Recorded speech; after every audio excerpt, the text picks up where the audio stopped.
Welcome back, everyone, to American Zarathustra. This is episode 7 of Imperium Art. Today we have two very, very interesting guests with us. We're visited again by the White Art Collective's greatest songstress, Hiraeth. Hiraeth, welcome back to the show. Thank you for joining us. Thank you for having me. It's an honor to be here. Oh, wonderful. So Hiraeth is well-read on Imperium, Francis Parker Yockey, and we thought it would be very interesting to get her together with our previous guest, D. Moorehouse, who has written a book called Endless Prefix. This would be Volume 1 and 2. Volume 1 is currently on Amazon. It's Endless Prefix, Imperium, Rightism, and Reconstitution. How are you today, Mr. Moorehouse? Good. Thanks for having me on. Fantastic. So it's really important for us to get people together who are familiar with Yockey's work, Imperium, so that you can bring some kind of informed ideas to the discussion about Imperium art, and for everybody in the audience to kind of listen through and share some ideas with that as well. We're also joined by my dear friend and the host of the White Art Collective's Conversations with the Wind, Nullus. Would you like to say hello to everyone? Hi, everyone. Okay. And you can find Nullus's poetry at abnormocracy.com. I, of course, will provide links at the below the show on YouTube here. So it is wonderful to have you guys here. We've discussed this a bit sort of offline, and wanted to kind of bring some thoughts together. Hiraeth has brought us some quotes from Yockey's Imperium that she thinks is directly related to Imperium art and the concept of Imperium art. Once again, for people new to the show, Imperium art is a concept that I coined the phrase, but I am essentially inviting everyone in the White Art Collective and people in Dissident Right politics who are concerned with white well-being and white replacement strategies and the crisis of white genocide to co-author this idea. And essentially it's half of it really is an academic look at the arts in the dissident right that respond to white genocide, white replacement, the various crises that Caucasians, people of European descent, are experiencing in Europe and the global diaspora. And then it's also about the ideas about where can this art form go? Where should it go? And who should we look to in the past that has ideas that are relevant to that concept? So I'm going to read a few quotes here from Hiraeth and then invite everybody to kind of chime in and share their thoughts. So let's start off here. Let's see if I can get this. Imperium art, okay. I don't know, Hiraeth, maybe you want to give me a little hand here. One is, if a stratum represents and acts in the spirit of the age, revolution against it is impossible. An organism true to itself cannot be sick or in crisis. This is a quote from Francis Parker Yockey, correct? Yes. And it's basically saying that if an organism is true to itself and it's acting like relevant to the time that it's existing in and the age that it's in, then it's going to be very hard for something to infiltrate or a parasite to latch on or for it to get sick, basically. So if you have a really strong immune system and you're aware of the time that you're in, it's going to be that much harder for your body to, be susceptible to things like viruses. So I feel like that's kind of relevant. Yes, that's very topical. Nice way that you wove that in there. I think in a sense I would almost say that the body that we're speaking of would be sort of the BioSpirit, actually, of the West, and that we have our own BioSpirit. So it's tricky working with different terms here. For example, if a stratum represents and acts in the spirit of the age. So a stratum here, I'm trying to understand, would he mean the class of artists and musicians and poets? You could see it is like a layer. you could see it as like in this case, much of what we're going to be talking about is the culture bearing stratum. So if you want to see the culture, you could see the culture as the white race or the European, white diaspora. But Yeah. Yeah. so the stratum would be a layer within that acts on behalf of it, if that makes any sense. Yeah, we're going to dig deeper into that. Morehouse, do you have any impressions when you hear that quote? Sure. So I think that Act 3A, which is cultural vitalism, is a good way of summing up Yockey's ideas in a succinct manner, because that's the section that we're looking at, which is specific to the culture-bearing stratum. I think it ties into what we were talking about last time in terms of the new European aristocracy, the concept of the tip of the spear. But I do think that Hiraeth summed it up pretty well. I don't have too much to add other than this is a lot of people talk about they're reading into Yockey as, they pull cultural vitalism from it. And it's not that it's wrong for them to say that, but he had already pioneered that idea on his own. And so it's kind of the idea of an organism, if high culture is to be treated like any other component that makes it up, there are parasites which can latch onto it, as Hiraeth was saying. It can fall ill, it can regress, it can also become replenished.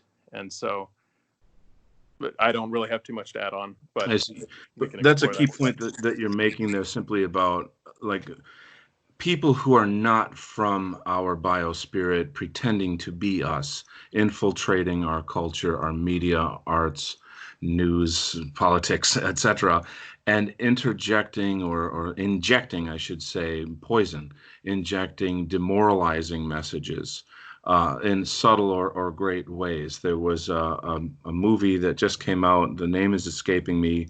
It's Brad Pitt, and it's a space adventure where they go to the end of the solar system to find life in our solar system. And his father goes on this mission, and he has to go bring his father back to Earth.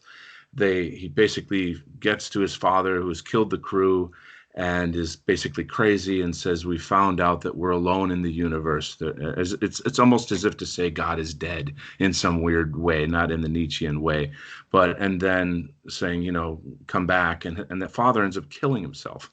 And I'm thinking, that was a lot of money and time and art and fantasy to tell a really painful, demoralizing message that kind of cuts the Aryan spirit off from our ancestors and kind of a greater cosmological view, and obviously in art and symbolism. But if your eyes are open to it and your mind is open to it, and you can see these things extremely clearly, is very disturbing. And of course, there's somebody who wrote the film that is not somebody who maybe pretends to be white. But Nullus, do you have any thoughts on this topic? Yeah, it's actually a very interesting quote. I do have two questions on it. So one is the term "spirit of the age," and I have a little difficulty with it, only in so much as the spirit of the age that we live in right now is a degenerate spirit, or is an unhealthy spirit. So are we acting in that spirit, or have we become the revolutionaries against the spirit of this age? So that's my first question.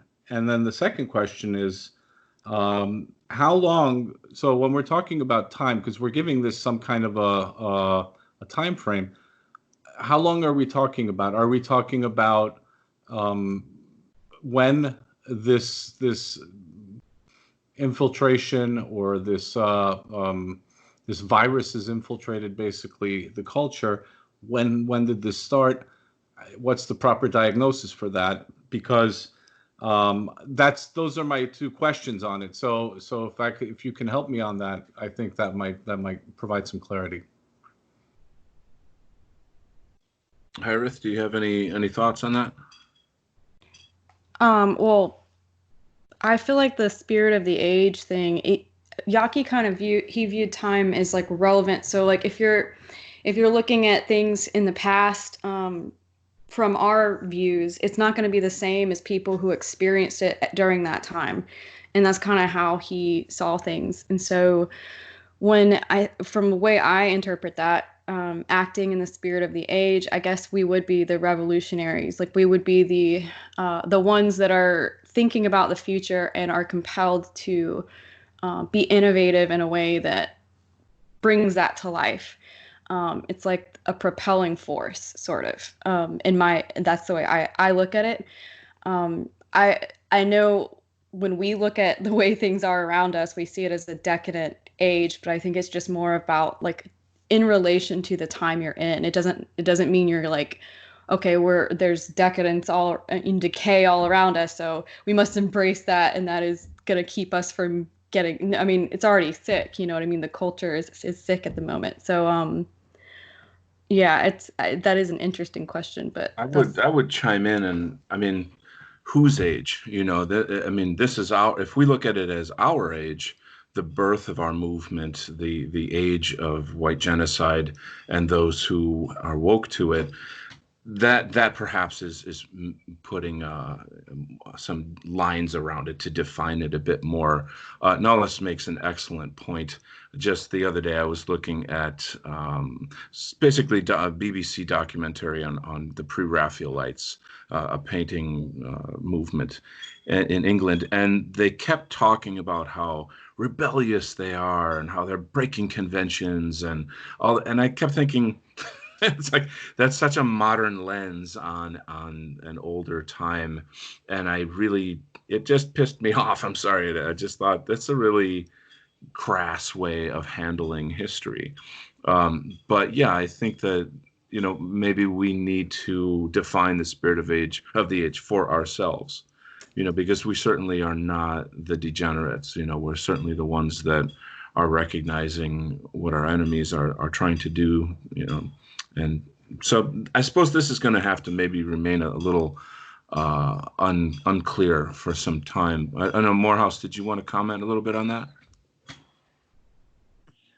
Sure. And I do think that some of his speech, it's mystic and poetic, so automatically you can't take chapters and acts which are schematic and from his metaphysical views draw out a perfect portrait of what he means by, what does a high culture look like spiritually? Can you perceive things spiritually and draw boundaries to them?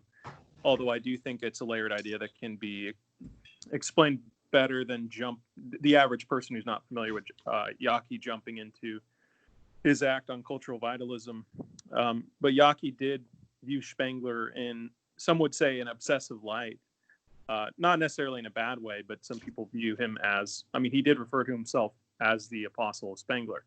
Mm. And so Spirit of the Age is a direct translation to zeitgeist. But what I've emphasized before is that Spengler's concept of zeitgeist, although I'm not an anti-Spenglerian, he kind of divorced it from race and made it more conceptual and ontological, which it can still be utilized as an idea in the same way that metaphysicians talk about things which are purely data-driven, things which are spirit or soul. It's beside the point trying to define it perfectly, but he believed that, well, I'll back up for a second and I'll say that most certainly the spirit of this age is not, the prominent one is not our spirit currently, although I do believe that something is bubbling up. And it is a layered idea, the way that he uses that term. But Act 3A, where he starts to mix high culture with spirit of the age very much, and he starts talking about how race factors into that. He says things like blood is the medium of history. And, he has all these really poetic phrases about blood, which I actually think are not all that, out of left field, even though people thought of his racial ideas as greatly subjective, and we can get into that later. In Act 3A, where he talks about, this is where the quote's from, he does mention that all cultures have genius in them to some extent, but that Western culture is predicated on culture. Or I guess you could say it's not like a pyramid scheme, but majority of people are supposed to complement the genius. It doesn't mean that individualism and collectivism have to be completely mutually exclusive to one another, but the genius's role is to preempt what the next spirit is. And he does detail that a race is defined partially by its will to power. And basically, if you bring those ideas together, it might be a little bit of a rough segue, but still. That's an exciting idea, though. I like the idea. I feel that artists are the tip of the spear point of history. We are the ones that conceive of a future, and maybe that's arguable or debatable, rather. But I think I can latch onto that idea nicely. Donald, if I just I'd like to add, I think that just based on the answers, and I was also thinking about the term spirit of the age and revolution, because in that quote, really, the main points are spirit of the age and revolution. That's really what we're talking about. Mm-hmm. And so if you look at contemporary culture, we'll call it the current zeitgeist, the current spirit of the age, it still considers itself revolutionary. Mm-hmm. So in a sense, what they're doing is that this current, it's almost like we live in an artificial zeitgeist, if you want to use that term, maybe. We live in an artificial spirit because they are in a constant state of revolution, and they continue to define themselves against our cultural continuity. And so I think that might be a way of approaching this. Very interesting. That's the problem with intersectionality, is that they frame everything as white hegemony, that we have, and that's a massive, how do I say it, sort of a tangent that I don't want to go down on and change the show into that topic. But these are extremely insightful points. I suppose we could probably agree that the spirit of the age right now is revolution. I want to pull it back to Hiraeth's original notes and thoughts. And Hiraeth, if I can just read your notes here. She said, "My thoughts here are that if we self-reflect enough to know who we are relative to the time we are living in, and we express ourselves as purely and as honestly as we can, then it has a high potential of being Imperium art by default. Expression of the individual's soul in this way is going to reflect aspects of the culture soul." So, Hiraeth, would you expand on that a bit for us? Sure. Well, I mean, when I say culture soul, that's just Yockey's term for what we would call the BioSpirit, or just our racial or the European soul, and that sort of thing. So that was just his term for that, just to clarify. But yeah, so I feel like if we self-reflect enough and we're aware of what time we're in, we're aware of the point that we're at right now, and we're not like, trying to live in some other time period. You know what I mean by that? Like, I guess this brings up that opens a can of worms about aesthetics and things with the sort of 80s retro wave and our love of classical art. But it's totally fine to be influenced by those things, but because you can take something old and put a new spin on it, as long as you're aware of where you stand. You know what I mean? Like what time you're in now. And to me, I would say, like, if you want to be inspired by something from the past, that's totally fine, but you just need to make it relatable to where we are today, to people today, because they need to be able to see themselves in it. And if it's something that's like been cut off from such a certain amount of time, and you're trying to just like recreate that exactly as it was, it's just not going to be the same as taking something and being inspired from it and then creating something new with something old that you were inspired by. You know what I mean? And then they're going to see themselves in that because it's the spirit of this age. So my response to that quote from your notes about the show is I'm feeling that in order to attain Imperium art, you would have to be brutally honest about white genocide. And just reaching that level of awareness seems like a Herculean if I'm saying this right, like a very intense leap forward, a great accomplishment for just the average white person. So this racial enlightenment is in some way a psycho-spiritual connection to the Western BioSpirit. And I would argue that it transcends time, in that both the past and the future are tied intimately to the threat of white genocide. So there's a lot to unpack there in terms of the timelessness of art, and that we're, in a sense, I almost feel like everything we do is really for a future audience that we may never meet. But like you're saying about purity and honesty, my response to that thought, as an artist, is that there's a sort of a brutal honesty that we have to have, and it takes great strength to do that in a world that wants to kind of shut us down and demonize us. But Moorehouse, did you have any concepts, or rather any reactions to her thoughts?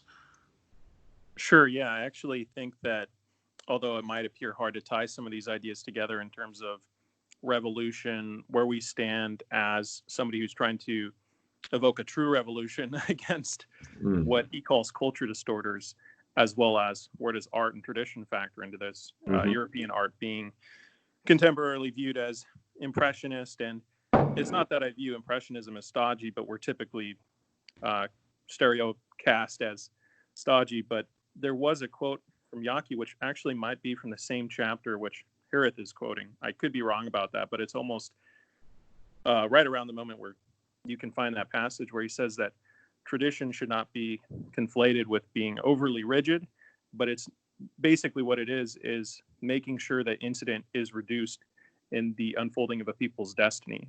And I think that's probably the proper way of looking at European tradition, is that it's not that just because it happened in the past that it's dead.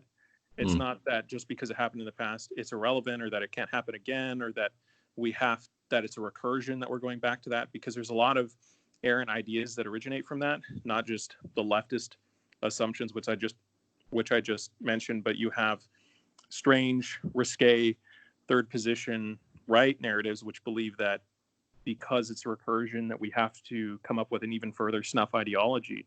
But in reality, it's just that it unfolded at that point in time. It can unfold again and assert itself. So I do I think that ties in well the notion that tradition is not innately stodgy, because you have a lot of people on the right who shoot themselves in the foot because they think that, I'm not trying to push like abstract expressionism here or degeneracy, but they think that they have to fit that stereotype of like, I'm the stodgy white guy and I don't, my traditional art is bland or something. It's not at all the case if you understand our spirit. Indeed. Nullus, would you like to join in? Yes. Again, the question of continuity comes up. Then again, these are my impressions, so I am not interpreting Yockey per se, just my reaction to what we're discussing here. So if I sidetrack, Donald, stop me. Okay. So that could be very hard to do, though. So the issue of continuity is a major theme, I think, that's important for us to take into consideration. And I think what Hiraeth said was spot on, because we're not trying to recreate the past per se. We're trying to use it as an inspiration, and we have to understand ourselves in this continuum. So it's in a sense, one could say that it's impossible to go back and recreate the past, because we're in a continuum. But again, this is could be a topic for another discussion. But I also noticed that there are cultural or maybe societal influences that I see that are different contextualizations even within European traditions. So what I see is you'll have some who believe that culture and history essentially started with the Enlightenment, and anything before that in other words, there's a clean break before the Enlightenment, and everything that was before the Enlightenment is more academic, more theoretical, more romantic, but it's really not relevant to us today. And so for them, they position themselves with that history and those traditions starting from the Enlightenment to today. And then you'll also have other cultures in Europe that define themselves all the way back to their founding mythology. And their founding mythology stretches far beyond the Enlightenment, and even going back as far as maybe the medieval or pre-medieval era. So I think that if you see different European cultures and how they define themselves, at least today, that might be an interesting way of looking at it. So just to give an example, the Enlightenment is only a phase for a lot of Central European countries. It's not the non plus ultra, alpha position point of departure. It's a stage along the way. But the most important feature for these cultures is their founding mythology. Whereas a lot of Western cultures in Western Europe and the Americas primarily define themselves, and especially the United States, primarily defines itself. Its founding mythology, if you want to put it that way, for the United States is the Enlightenment. So this is something that I think would be also interesting to see how these different cultures position themselves in terms of their tradition and how they see that. There's a lot to cover there, and actually, you're making me think of this question. We talk about reject modernity.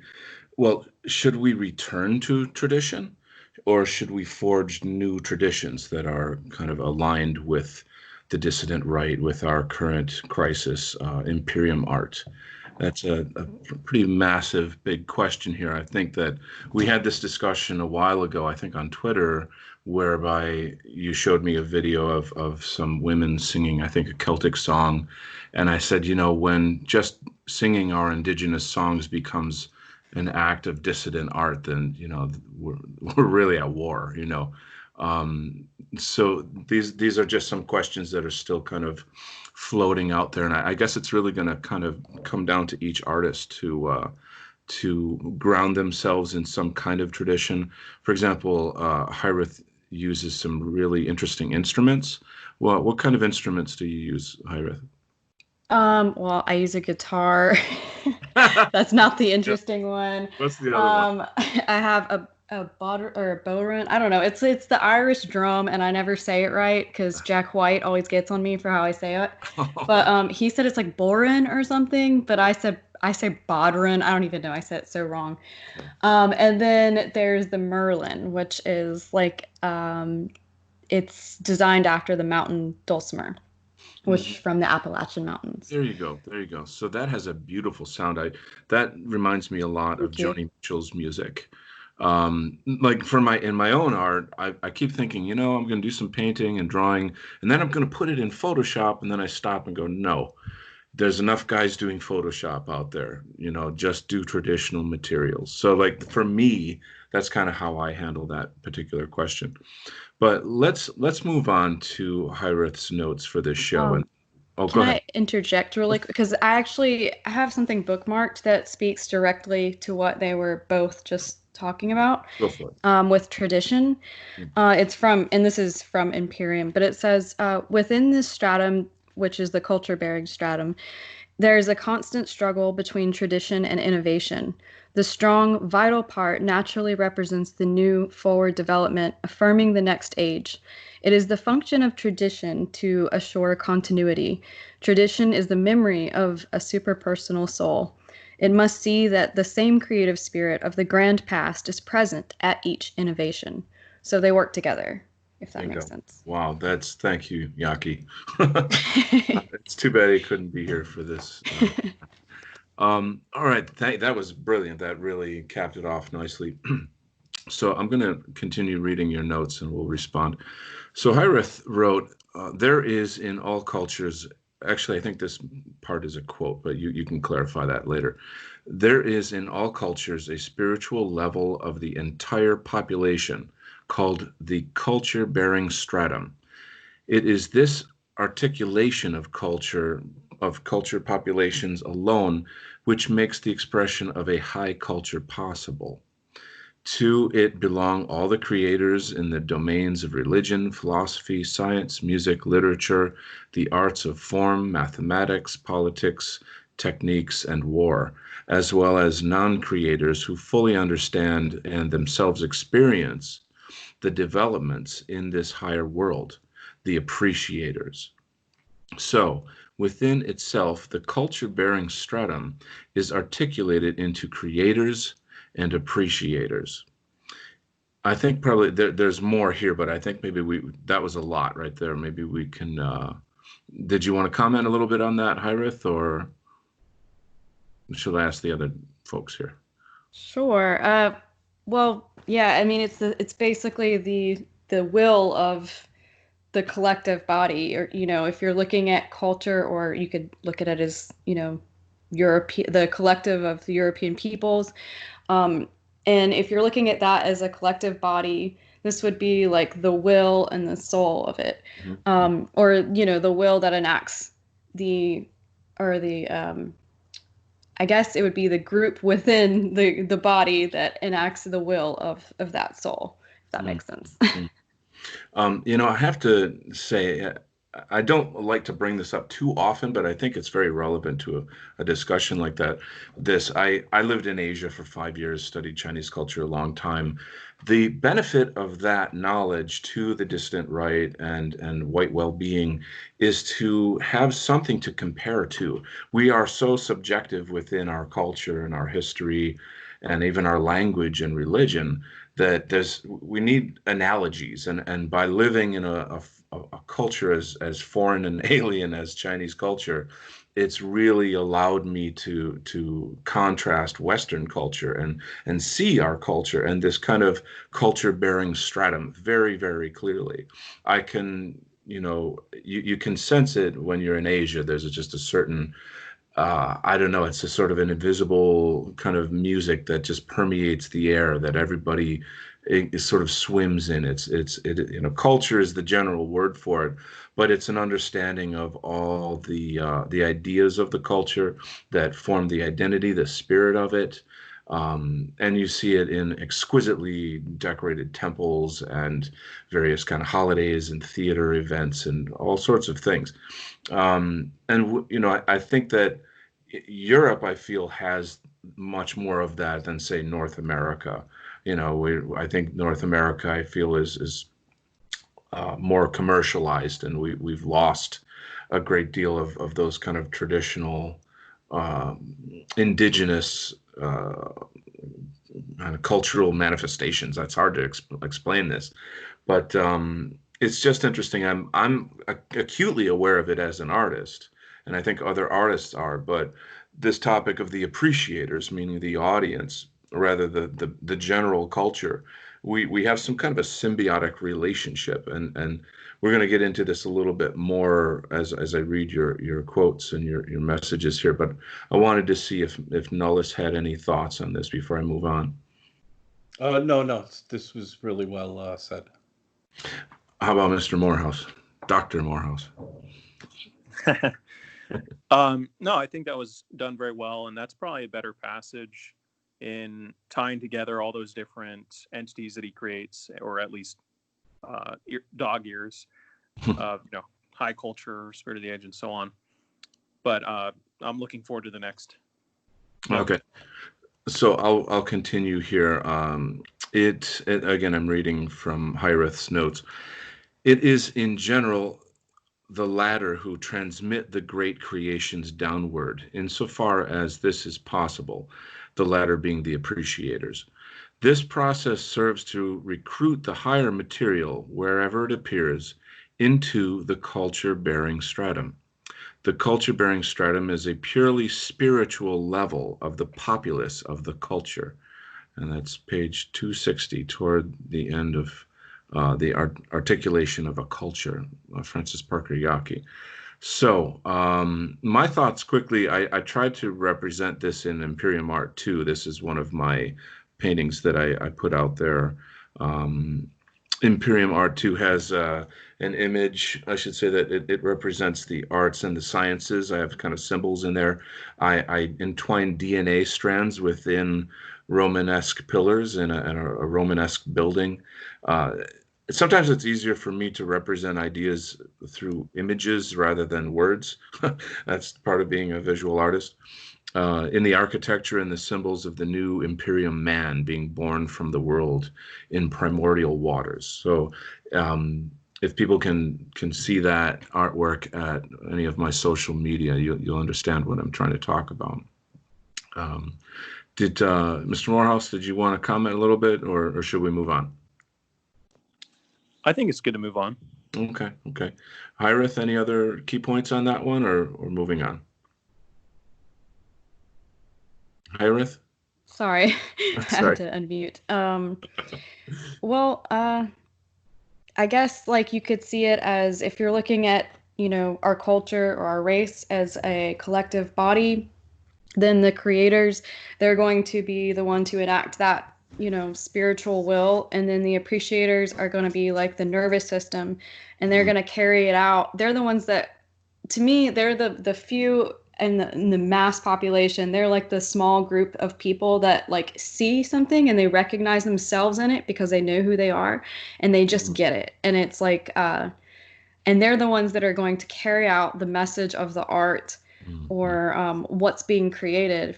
They're going to carry it out to the masses. They're basically going to amplify the signal. So they're kind of like the nervous system in that way. And the creators would be kind of like, parts of the brain or whatever that the nervous system's connected to. So that's just how I look at that. It's an excellent analogy. I mean, again, I think we get into this a little bit more as we go down the list of your notes for the show. Again, the ideas, I think, coming from the artists, the creators. But let's look at just meme culture. It's obviously one of the most powerful sources that we have in the dissident right. People creating memes and jokes within jokes and references within references, and it's and that stuff spreads like wildfire. So what I like about that is how it's not controlled by, say, the galleries or the museums. That's a whole other kind of looming topic. Who controls art in terms of as both a business and as an institution.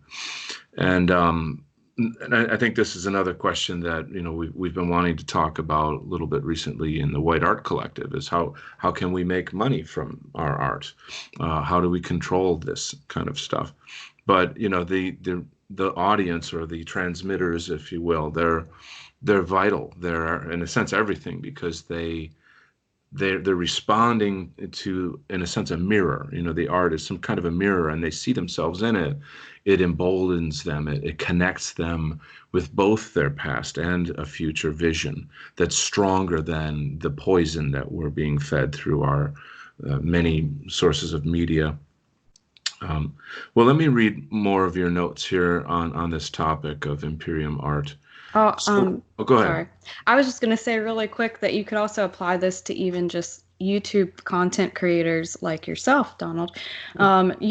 You can have really great content and content creators, but you really need people to come and amplify that signal, people who watch it and take it in and get it, and they give those likes, they subscribe, and they share it with people they know.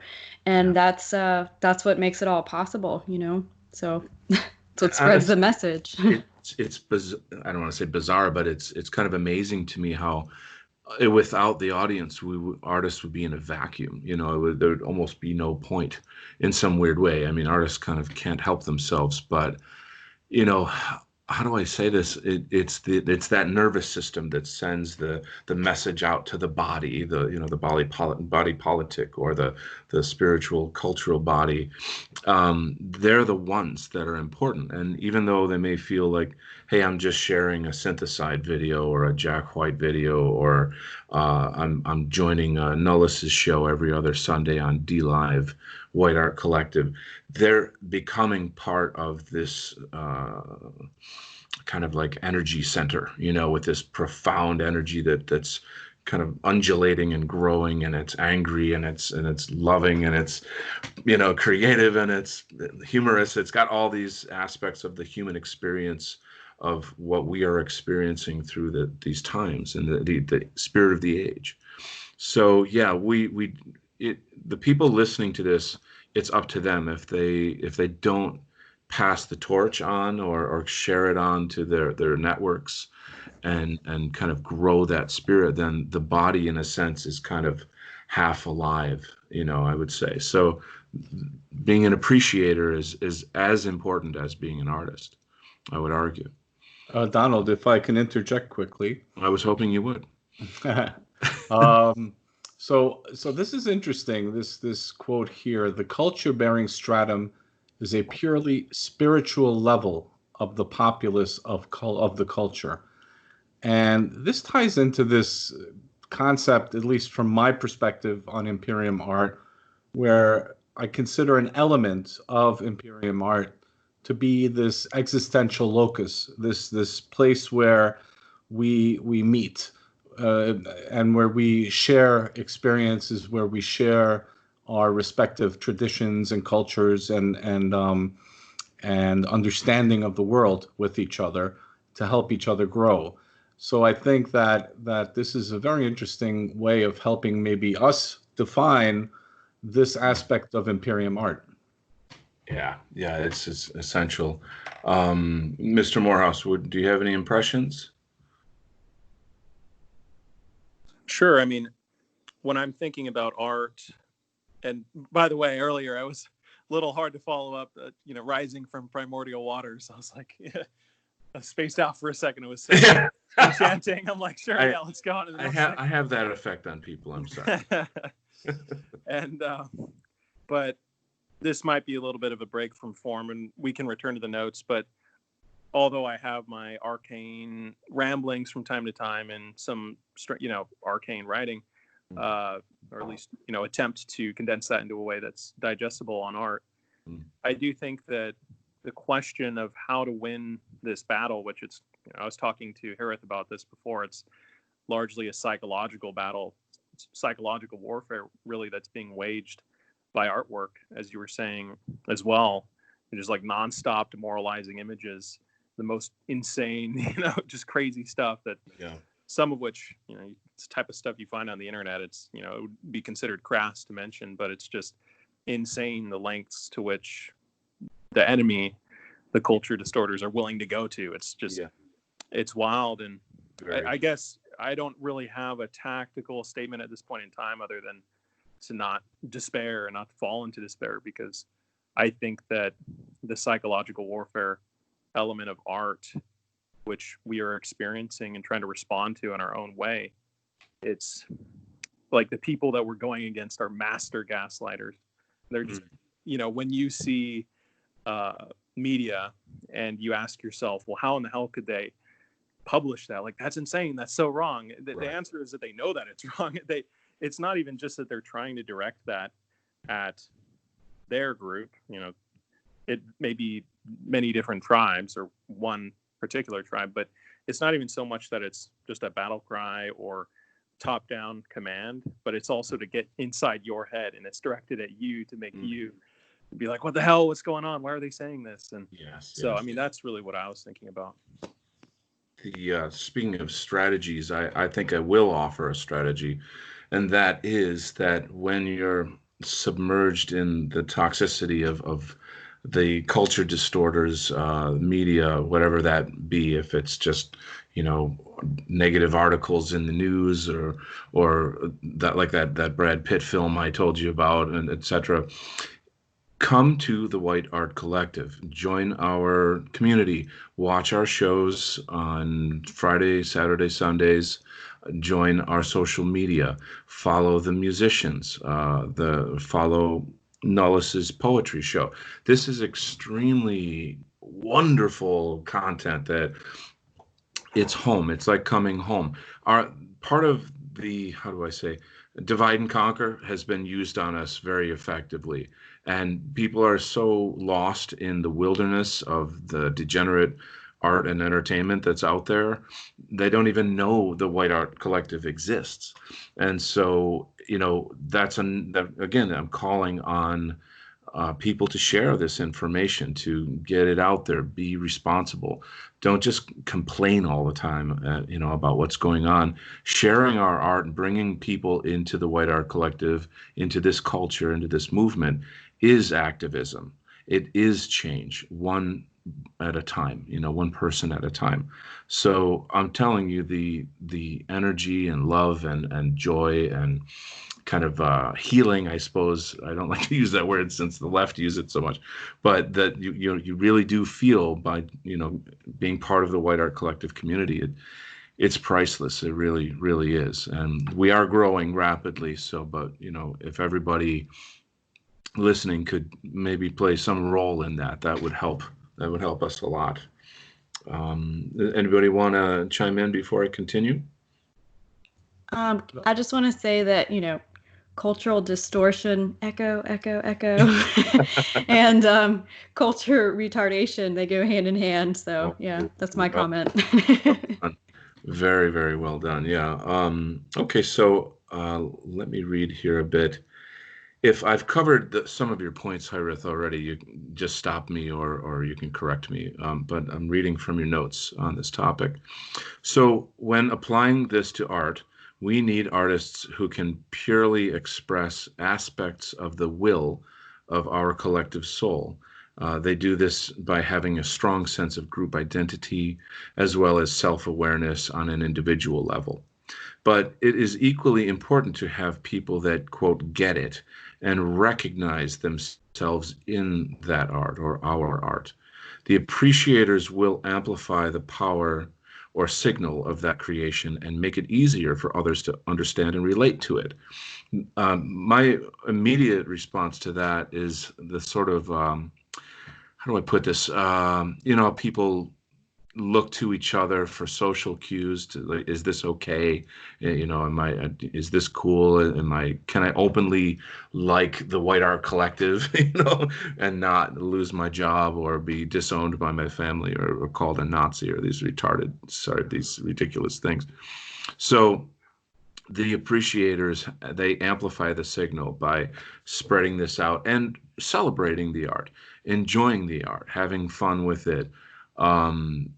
These are really good points. So essentially, once again, we need artists who can purely express aspects of the will of our collective soul. That's an extremely powerful statement and not an easy thing to do per se, right? I don't know. Nullus is a fantastic artist, a great poet. Maybe you could shed some light on that thought, Nullus. Well, it's really well said. I mean, or well formulated. I'm actually at a loss of words at the moment on this one. It does make you ponder, It does, and that's why I'm cautious in how I respond to this, because I think that the whole point is that what we're trying to do is we're trying to express what we believe as artists is reflective of the general mood of the people that we represent, if that makes any sense. Mm-hmm. That's beautifully said, yeah. Because I was going to ask, well, what are the traits of such artists? What are the methods of such artists? Hiraeth, maybe you could speak a little bit about your music right now and how your music, expresses the will of our collective soul. Well, gosh, Talk that's a Woo! That was a hot well, the thing is like I feel like I'm not very nice guests, apparently. I'm sorry. Oh no, you're fine.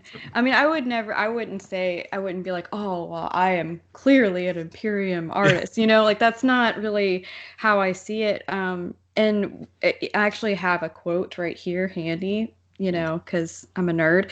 Nice. But it says, as a stratum, it is invisible, talking about the culture-bearing stratum. Mm-hmm. Like the culture it carries.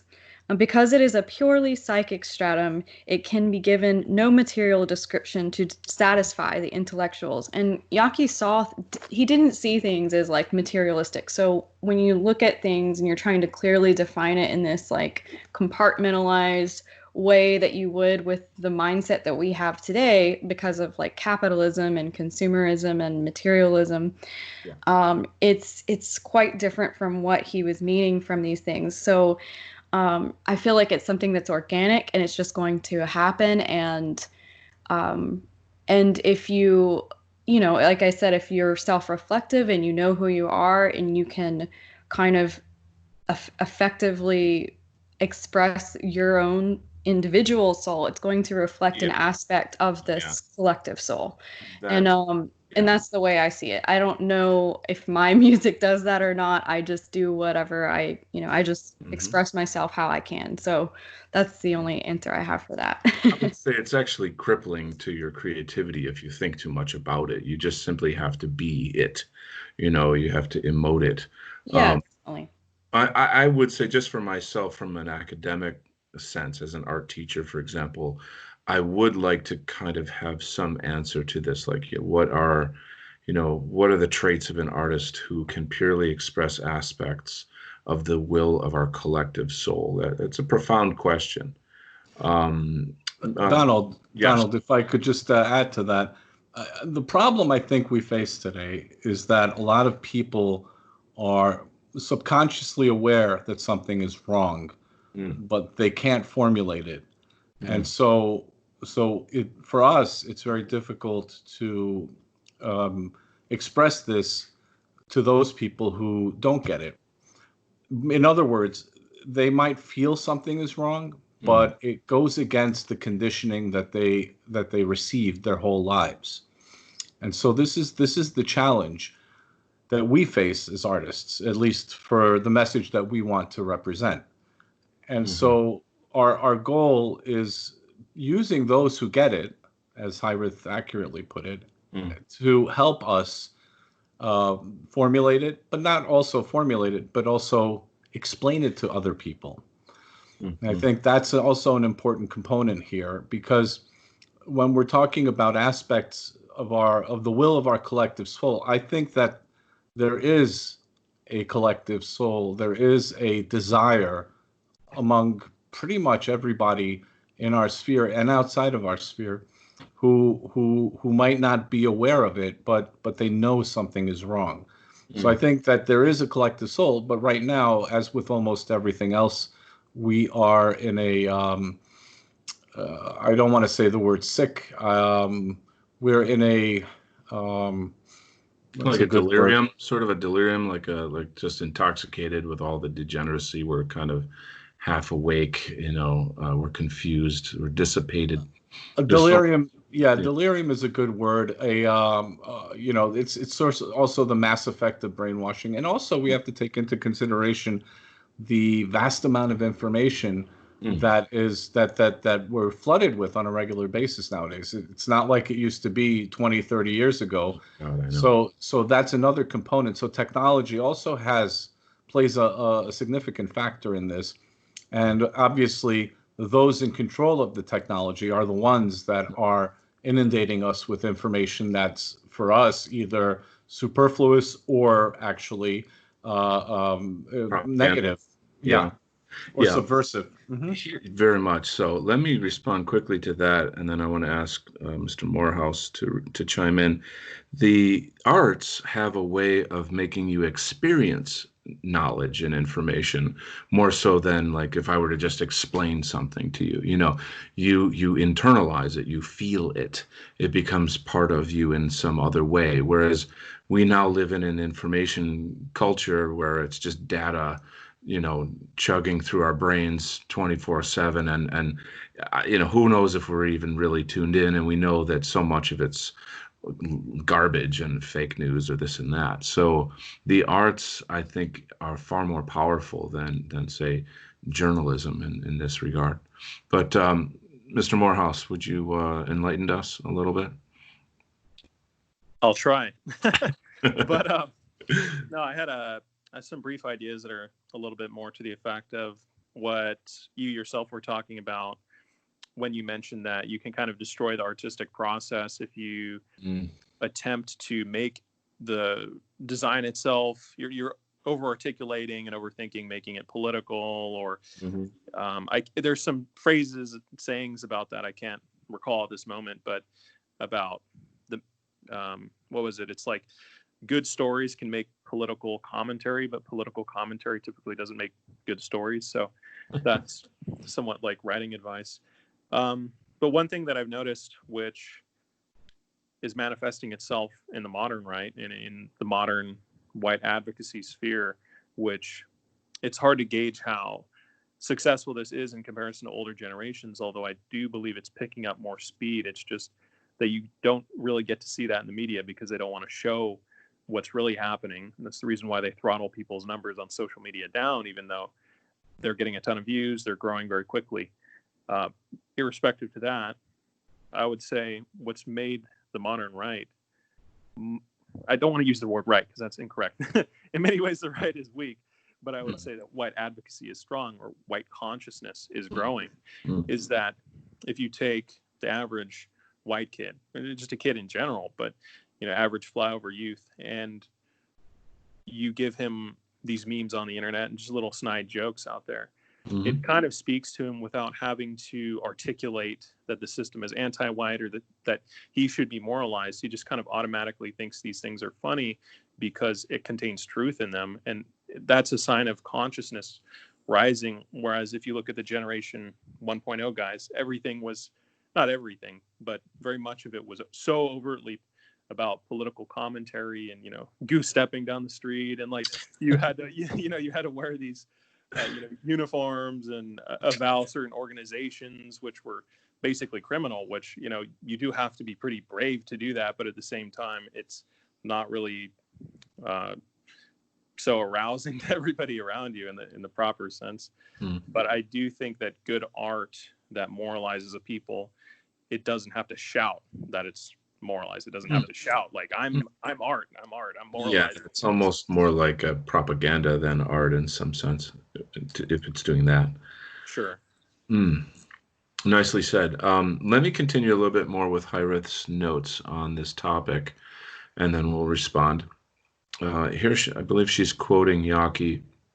The articulation of the culture has three aspects: the idea itself, the transmitting stratum, those to whom it is transmitted.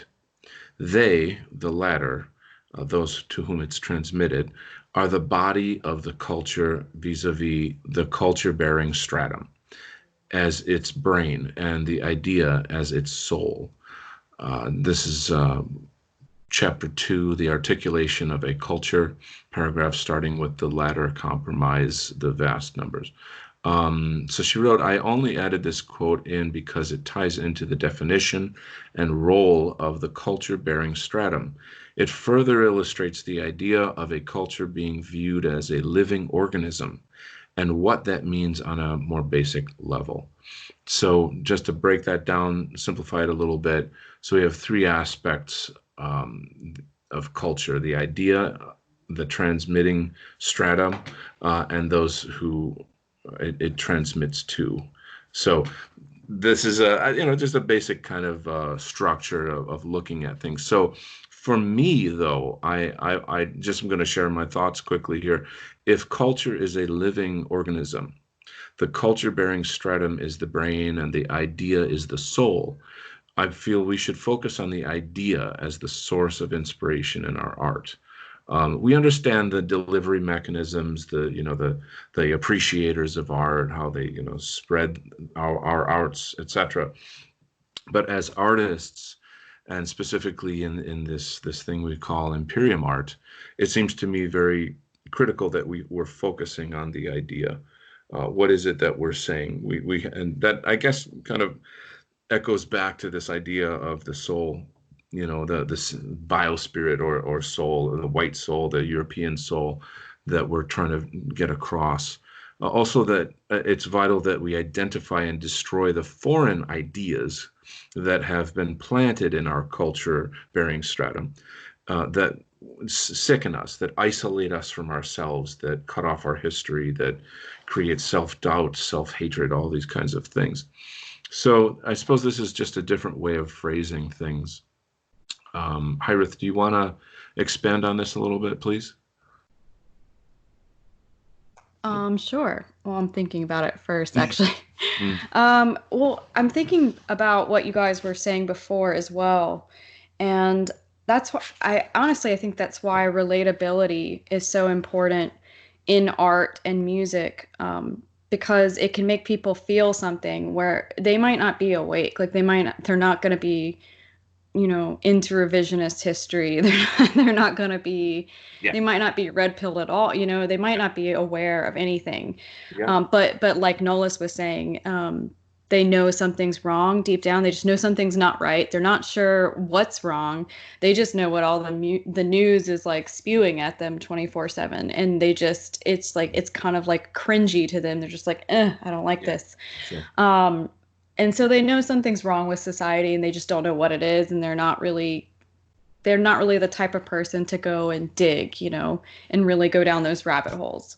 Yeah. Well, I mean, that's kind of where art and music comes in, because that's where it has an ability to reach those types of people that maybe, fact posting and stuff won't reach, because they're not going to read that stuff. They're not going to take the time to do that because they're not understanding what's going on within them, why they feel like something's wrong, But when they hear a song or they see a work of art that they see themselves in and it's relevant to, like back to that first quote, the spirit of the age that we're in some way, it's like they just feel it and they're just kind of like, okay, wow, I see myself in this sort of like, it makes me question things in a way that maybe they'll get more into that artist or something and look up the lyrics, or they'll look up the artist that did a painting and figure out what those symbols represent.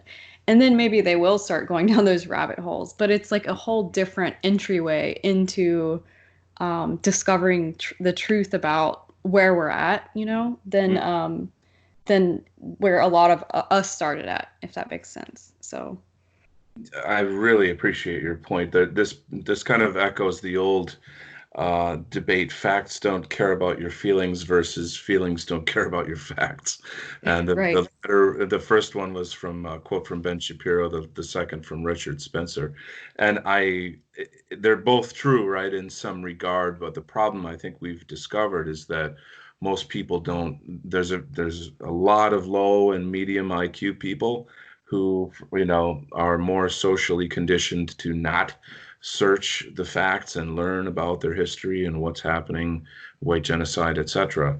And so it seems to me that the arts is the best way to get around that, and to at least start inspiring people, moralizing people, waking them up, and then hopefully that would inspire them to do their research. But Mr. Moorehouse, what are your thoughts on this? I think I just have some brief comments, nothing too complex or deep, but it is important to remember everything that Hiraeth and yourself are saying, given that it's very easy for us to forget after spending, whether or not it's months or years, coming into our own advocacy. You have to get over a lot of mental hurdles. A lot. And it can be, a lot of mental hurdles. And most people don't even make it to the beginning of that. And so it's very easy to just come off as this babbling, crazy Yahoo type character who has just random, misanthropies about the world. Like, such and such people are doing this to us, such and such is going on. And so you have to, at times, unplug yourself from, you don't have to unplug yourself from truth, but it is helpful to unplug from all the black pills. And it's partially for your own mental health, but also so that you can communicate with people who aren't, inundated with one of the most disturbing realities that one can come to. But also, as much as it's disturbing, you can also look at it and say, thank God I was saved, because whether or not that's figurative or literal, it does mirror the literal use of that phrase, in that, now you have autonomy to move forward, and that's your locus of control, and you kind of are the saved one. So try to save other people. But this is a strange experience that a lot of artists have, and I certainly have had tons of times where people come to me, I don't want to say like on their knees, but just in like ecstasy. Oh my God, I love that work that you did, that song you did, or that painting or something, and it really impacted my life. And you know, to me, I'm like, I'm just a guy, you know, I'm just a person. This is a thing I do. But and then you realize, whoa, this is a really, really important formative moment for this person. I have to validate this experience and let them know, you know, it means the world to me that you love my work or whatever. And, you know, carry on, be strong. You know, these are the appreciators. These are the ones that carry the art on into the diaspora. They're like extremely important messengers in some sense, right? So there you go again, the idea and the transmitting into the stratum, that this is kind of the biology of Imperium art, if you will. Nullus, would you like to chime in? Yes, a few ideas are come to mind, but I'm going to try to formulate this logically for a change.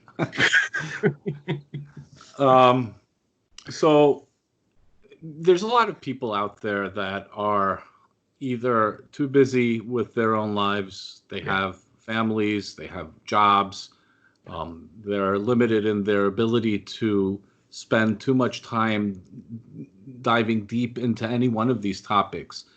And it's not out of lack of intelligence, it's just a question of priorities for a lot of people. So we have to take that into consideration. And so also we have work that we're creating now is not just for us, it's not just for this era, it's also for posterity, for future generations to look back and see that even in these dark times, even in these really dire times, there were people who wrote and expressed important messages through their art. And so we're doing a lot of work for other people, not because we're heroes or anything, but like you said, I'm just a guy in a living room, just like, you know, anyone else. It's just that we took it upon ourselves for whatever reason to create and to share these creations with other people. And I think that in this context, what we're missing, and I think Jeff Winston from the White Art Collective also touched upon this numerous times, that we lack a proper critique. And what I want to explain by critique is not a negative or a pejorative term, but I mean more in helping those people who don't have the time, or those future generations who might not have fully understood this era, to help them contextualize exactly what it is that we're saying. And I think that this is an element that we're lacking, and I think that this is an element that we need to work on. Now, I'm not talking about dedicated critics. I'm also not talking about criticizing craft per se, more trying to help understand and contextualize the works that are being produced now. And so to this end, you know, I wrote in my essay, and I wrote about how T.S. Eliot in his essay, Religion and Literature, speaks of, and he used this in the context of religion and literature, that he had three categories that he used for critique of literature. And I think that this could apply, and at least in my essay, I tried to make the point that this could apply for Imperium art, but it could apply also for any kind of dissident right art, I think. And so this goes back to that point that you and I were talking about, for example, those Celtic musicians, whether or not this is Imperium art. And I think on second, you know, if I look at it a little bit more deeper, I would have to say that it is Imperium art, but it's not Imperium art because it's explicit. It's Imperium art because it represents the soul of our BioSpirit. It represents an organic expression of who we are. Beautiful. And so for example, sagas, any mythology, religion of very, you know, our European religious traditions, All of these are a part of the soul of the European man. And so I think that this is an element of Imperium Art. And then the second element of Imperium Art is what we would say is the devotional aspect of it, where we don't necessarily treat that as a sacred, because if you look at it, our folk traditions, our mythology, all of this has some kind of sacred connotation to it. It's a sacred tradition that we hold on to, regardless of what happens around us. And I think when we have the devotional work, that is basically taking these elements, and then this goes back to what Hiraeth was saying before, is taking these elements and then contextualizing it in our current time, where we are today. And that's more of an implicit kind of use of the wellspring, so to speak, the spiritual wellspring of that first category.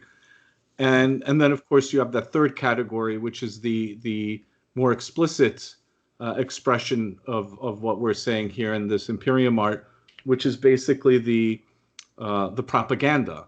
But propaganda, I believe, and I just wanted to make a point of this because it was brought up earlier, that propaganda is a part of Imperium Art. Now, we can have good propaganda and we can have bad propaganda, but for example, memes are a form of propaganda. Sure. So I think that what we're looking at here is, I think Yockey is really touching upon some very interesting points. And I think this discussion is also touching on some really interesting points in helping us understand Imperium Art in terms of how we need to understand ourselves within this whole continuum, so to speak. Beautifully said, and very, very insightful commentary. I really, really appreciate that, and thank you on behalf of the audience as well. So what I'm kind of crystallizing from what you're saying is that we have a collective ownership of indigenous folk arts and mythology that, I mean, honestly, it's like when I lived in Asia, I don't own that. I can mimic their art forms and these kinds of things. I can partake in that and experience something of it, but I have ownership of in that I'm part of the European BioSpirit. So right. That's quite powerful stuff, because you can go in and deeper into so many aspects of that ownership. It's quite powerful. Also, a quick note on the difference between, as an art teacher, when I teach art critique, I always start out by asking, what's the difference between criticizing and critiquing? And this is right. I mean, right away you can kind of, okay, so one is sort of negative and one is generally positive. Even if I'm telling you, that goatee doesn't look good on you, or whatever, that green isn't your color, or whatever it is. I'm trying to help you. I'm giving you constructive criticism. It's not meant to hurt or tear someone down. So I do advocate for more clear, how do I say, guidelines and definitions that are critiquable for Imperium Art, and I feel that that's going to kind of come organically, I hope. Would anyone else like to comment on this before I move on? I think we're good to go.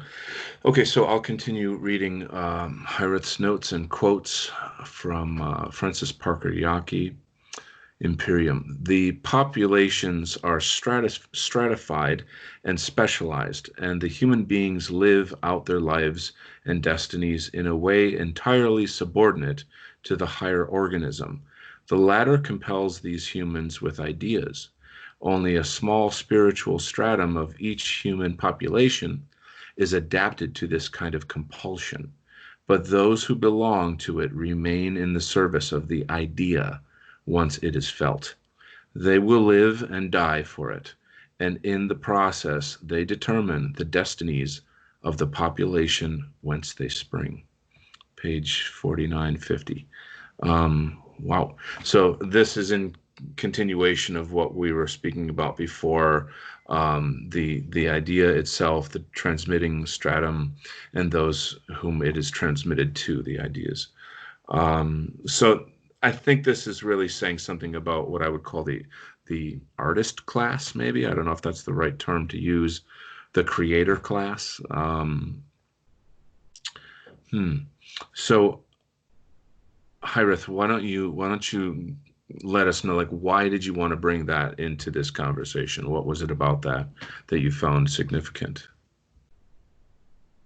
Well, when you're, living for an idea, it's a lot more powerful than the way we're living right now. Right? I mean, that's, and actually, I kind of wanted to mention this. Keith Woods just came out with a video today about just an introduction to the third position. And he does talk about this a lot in that video, with how it can be viewed as an organism or a body.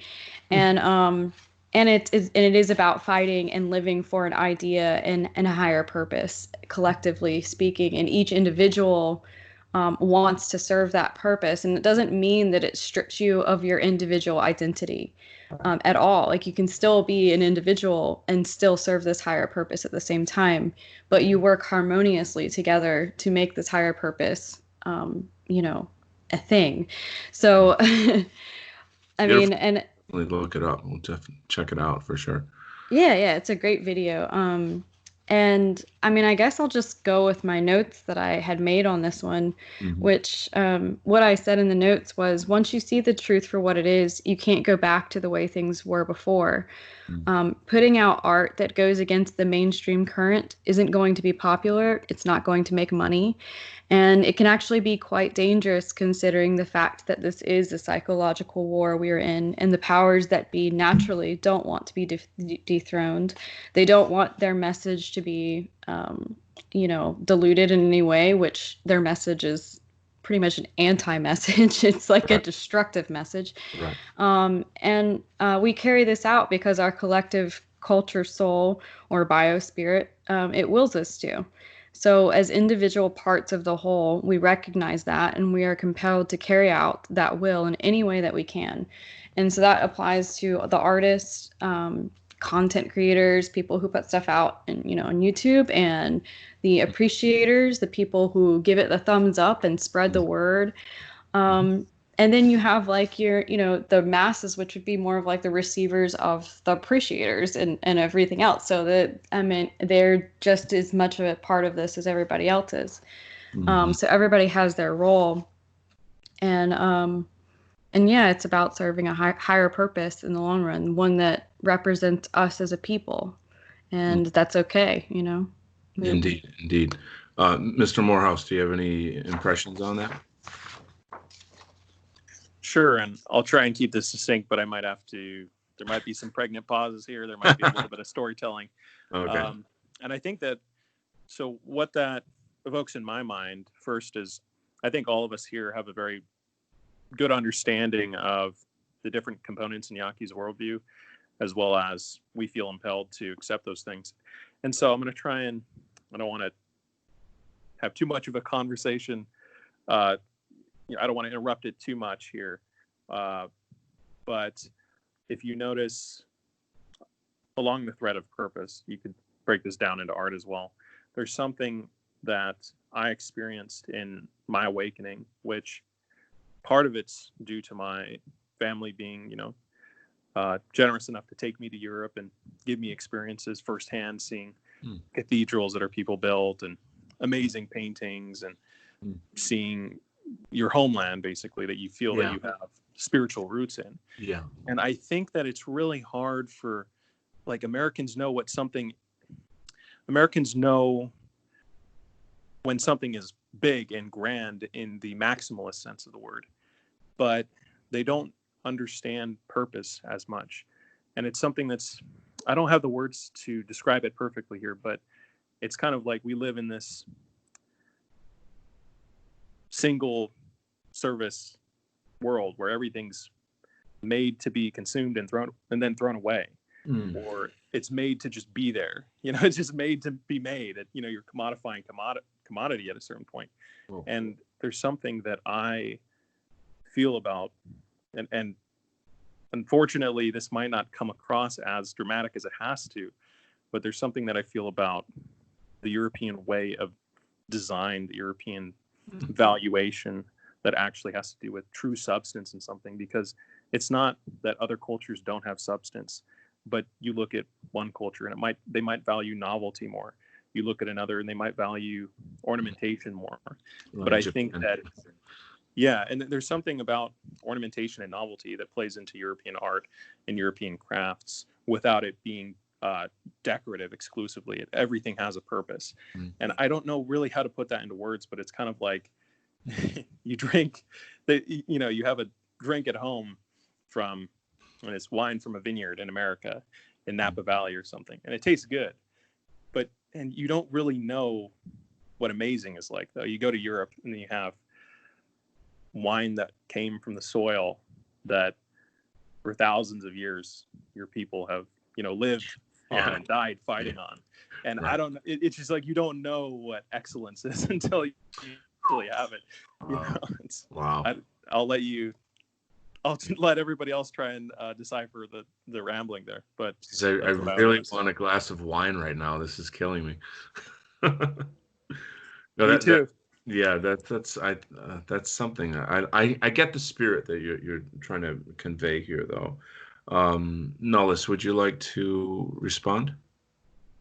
Well, I can just add to that. I think that I have a distinct good fortune of having spent my life and having both feet firmly planted in both Europe and the United States. So it gives me a different kind of maybe unique perspective on these questions. I see value in both. I see there's a certain level of pioneer spirit in the United States that is very engaging, and it's very compelling. Something that the Europeans constantly and continuously struggle with, because regardless of what the current condition is, even in Europe, there's always a very strong sense of the need for conformity in Europe. And in the United States, because of the way this country evolved, and I'm putting aside the liberalism, I'm putting aside the Enlightenment theories and all of that, I'm on an individual level. You have people that live in this country that are salt of the earth, good people, and they have this very unique outlook on life that is very much reminiscent of that pioneer spirit. So that's something that Americans should embrace. I think the white Americans should embrace this pioneer spirit. That's really the value that they're providing for the entire diaspora. I think that you could make the same argument for whites living in New Zealand and in Australia as well. There's this sense of building, of creating something out of nothing that makes these cultures very special. So I think that we have to look at it from that point of view. And then, of course, on the other side, you have the ancient traditions of Europe, the traditions that I personally find extremely energizing. And I find when I travel to Europe, any number of countries that I go to, I feel that I'm at home. And when I go there, I feel much more at ease than I do anywhere else. And it's a strange feeling sometimes. But I have to say that we, as we are and as we stand today, I think we offer each other quite a bit of value. And I think that we have to take these positives and focus on these positives to enhance us, to give us purpose, to give us strength. One could make the argument that the American is the vibrant youth in a sense, but I would be a little bit cautious on that because I don't like the old Europe, new world kind of concept. I think that that's a little bit overused and it's a negative. It has a negative meaning. But what I do believe is that, and D. Moorehouse, you said it perfectly. When you go, I mean, just to have a tomato somewhere in Italy, I mean, it's fascinating. It's just like you bite into it, and it's like you can eat it raw like a fruit. And I think tomato's a fruit actually, not a vegetable. So when you look at these things, or you drink the wine, or you have the food over there, it has a different taste to it. It fills you differently. And yes, there is a certain element of artificial. There's a certain artificial element that has become very commonplace in the United States. Sadly, this artificial element is also transferring itself over to Europe. There's this desire in Europe to mimic a lot of these American, and I don't even want to say American, I would want to say consumerist tendencies. Mm. And I think that we need to find these elements that are positive in each other's cultures and in each other's experiences, and help each other where we're lacking and where we need help, and build each other up. Mm-hmm. Well, I cannot go into the controversy of whether tomato is fruit or vegetable, but maybe another show, because that's really touchy stuff. No, I'm loving hearing what you're saying, and I don't know what to say, but I feel in some sense we carry a bit of Europe everywhere we go inside ourselves, if we're aware of it. And maybe that's a little romantic, but that's my thought. I did want to kind of share my last thoughts on Hiraeth's notes here. One thing she said, we carry this out, we artists carry out this kind of mission because our collective cultural soul wills us to. So this is almost like a higher power speaking through us in some sense. And I think realistically we could say that part of it is a conscience, right? Part of it is a love for our people. Part of it is maybe a fear of, obviously disaster and death and genocide. And, there's all these kinds of energies that mix together.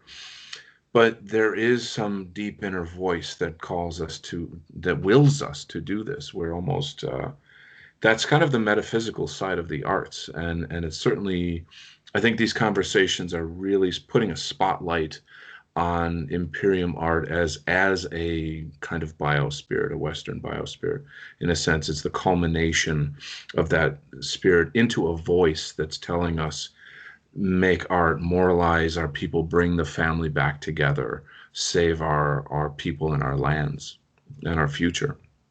So I guess the only other angle I'm having looking at all this stuff is because we're talking a lot about ideas here, but I keep thinking, well, I feel like maybe the next step in this conversation is to then, and perhaps in another show, and hopefully we can get Jeff Winston on the show to discuss this, and other people in the White Art Collective.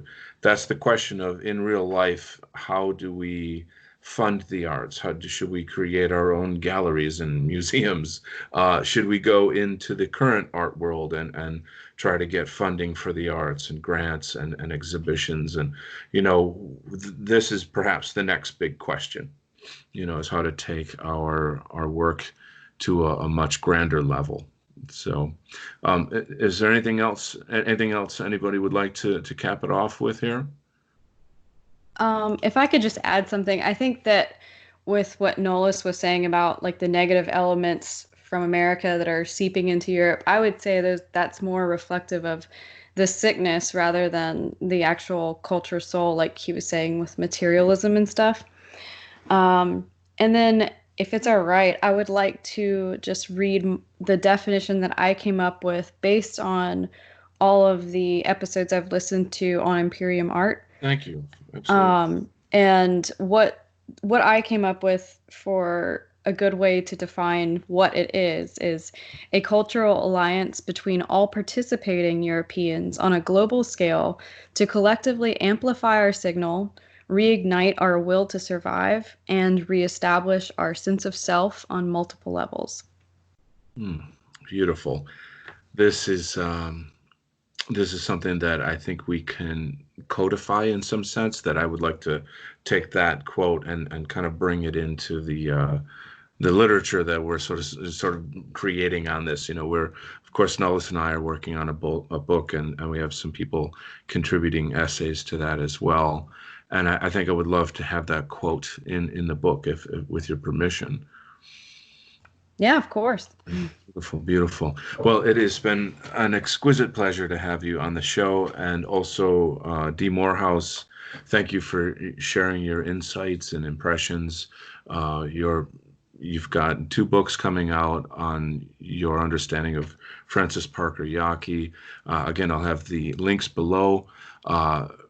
Massive standing ovation to the Warrior Poet Nullus for sharing his deep and unique insights. It's extremely valuable to this program and to the White Art Collective in general to have someone as unique as Nullus, who has spent half his life in Europe and half in America.